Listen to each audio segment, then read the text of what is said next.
Տիկին Ղազարյան, դուք Արժանի է Տիկին Ղազարյանը փոխարինել ձեզ այդ պաշտոնում։ Միանշանակ։ Դուք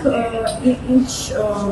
ծրագիր ունեք, եթե օրինակ այնպես ստացվի, որ այս հանձնաժողովը անցնի, դե այնտեղ այդ բանը կա ընդդիմությունը նախագահի պաշտոնաթ։ Նախ եւ առաջ ես ուզում եմ առաջից օգտվելու, ասեմ, որ պարոն Եղանը 7 տարի կառավարել այն հանձնաժողովը, որի անդամ եմ եղել ես, եւ պետք է ասեմ, որ պարոն Եղանի հետ նաեւ ուսանողական ընկերներ ենք եւ ես այս ողջ ընթացքում այդ հարաբերությունների շատ բաներ եմ սովորել պարոն Եղանից եւ շարունակելու եմ այս ընթացքում իր հետ խորհրդակցել եւ մենք միասին ենք ըստ էության աշխատելու հանձնաժողովի նախագահան որևէ առավելություն այս իմաստով չունի եւ պարոն Եղանն ունի շատ կարևոր գիտելիքներ, որ վստահաբար ծառայեցնելու է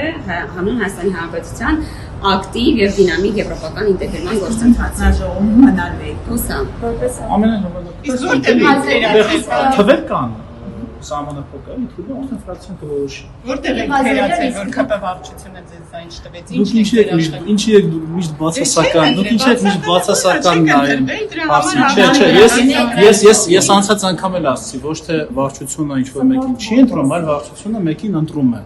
Այնպես որ դուք միշտ դրական կողմից նայեք, դրական կողմից։ Այո, քանի որ երեսներ էին լինում, ինչ առանցքային, այսպես ինչ որ առանցքային տարբերություններ կան ձեր երեքներում, քանի որ ամեն վարչության անդամ ունի իր սուբյեկտիվ դիրքորոշումը, այս կամ այն պաշտոնում էական չէ, որ ինչպես է առաջնորդվում, ես կամ պարոն Եղան չեն կարող մեկնաբանել, թե ձայների բաշխվածությունը ինչի արդյունքում է տեղի ունեցել։ Ես ու պարոն Եղանն ունեցել ենք մեր ծրագրային ելույթները, որոնք ել եմ ասում, քանի որ մենք ունենք գրեթե նույնական կրթություն